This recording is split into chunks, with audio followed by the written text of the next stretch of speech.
Welcome to the Slop Temple. We pray this video helps. You start by verifying the model and iOS. This matters because procedures differ between generations. Next, physically clean the home button with a lint-free cloth, removing oils and debris. This fixes many read errors. Once done, restart the iPhone and go to Settings to confirm you're on the latest iOS. Make sure Touch ID is turned off then back on.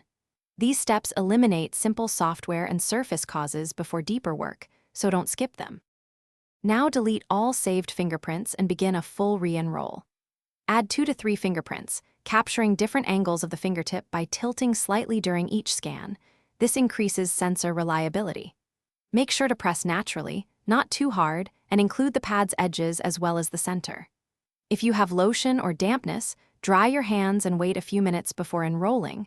The sensor reads capacitance, so oils and moisture change the signal. If re-enrolling fails, reset all settings first.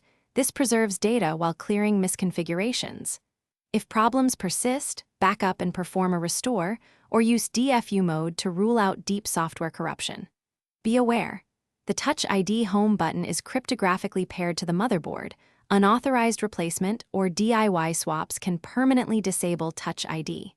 If hardware seems at fault, make an appointment with Apple or an authorized. Thanks for watching.